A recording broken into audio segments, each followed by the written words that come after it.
10:30 ഉദ്യോഗസ്ഥന്മാരുടെയും മന്ത്രിമാരുടെയും യോഗം ചേരും. അതിനുശേഷം സർവകക്ഷി യോഗവും ഇതിൻ്റെ ഭാഗമായി ചേരും. ഇവിടെ നടന്നുകൊണ്ടിരിക്കുന്ന എല്ലാ പ്രവർത്തനങ്ങൾക്കും മുഖ്യമന്ത്രി നേരിട്ട് അവലോകനം ചെയ്യുന്നുണ്ട് എന്നുള്ളത് കൊണ്ട് തന്നെ അദ്ദേഹത്തിൻ്റെ നിർദ്ദേശങ്ങളും അഭിപ്രായങ്ങളും കൂടി സ്വീകരിച്ചതാണ്. മന്ത്രിമാരുടെ നേതൃത്വത്തിൽ ഉദ്യോഗസ്ഥന്മാരെല്ലാം കൂട്ടായി വെച്ചുകൊണ്ട് കൃത്യമായ വഴിയിൽ തന്നെയാണ് ദുരന്ത നിവാരണ പ്രവർത്തനങ്ങൾ പോകുന്നത് എന്ന പൊതുവിലയിരുത്തലാണ് ഉണ്ടായിട്ടുള്ളത്. കൂടുതൽ സഹായകരമായിട്ടുള്ള സംവിധാനങ്ങൾ ഒരുക്കുന്നതിന് വേണ്ടി ആവശ്യമായിട്ടുള്ള പൊതു ആലോചനകൾ നടത്തിയിട്ടുണ്ട്. ഇതൊന്ന് വിലയിരുത്തി പോവുക എന്ന ശ്രമമാണിപ്പോൾ നടത്തിയിട്ടുള്ളത്. ദുരന്ത നിവാരണ പ്രവർത്തനങ്ങൾക്ക് നേരത്തെ നിങ്ങളെല്ലാവരും കണ്ടതുപോലെ കൃത്യമായൊരു ആസൂത്രണത്തിലൂടെ തന്നെയാണ് മുന്നോട്ട് പോകുന്നത്. കൂടുതൽ ആളുകളെ കണ്ടെത്താൻ കഴിയും എന്നുള്ള പ്രതീക്ഷയിലാണ് ഇപ്പോൾ മുന്നോട്ട് പോകുന്നത്. ആ പ്രവർത്തനവും നന്നായി നടക്കുന്നുണ്ട്.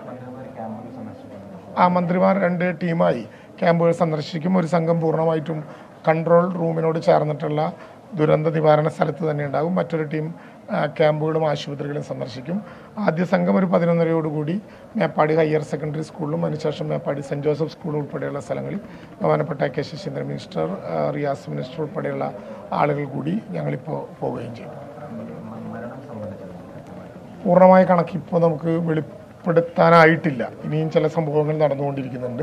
അതത് സമയത്ത് PRD വഴി കൊടുക്കുന്ന നമ്പർ മാത്രമേ സ്ഥിരീകരിക്കപ്പെട്ട നമ്പറായി നമുക്ക് ലഭ്യമാകുന്നുള്ളൂ. ബാക്കിയുള്ള കണക്കുകൾ ഏകദേശ കാഴ്ചകളും വിളിക്കലുകളും ചില സംഭവങ്ങൾ ഉണ്ടായി, ചില സംഭവങ്ങൾ പുറത്തെടുത്തു എന്നൊക്കെ പറയുന്നതിനെ സംബന്ധിച്ച് ഉള്ള അറിവുകളാണ്. അതത് സമയങ്ങളിൽ PRD കൊടുക്കുന്ന കണക്കുകൾ മാത്രമേ ഇപ്പോൾ കണക്കിലെടുക്കേണ്ടതുള്ളൂ.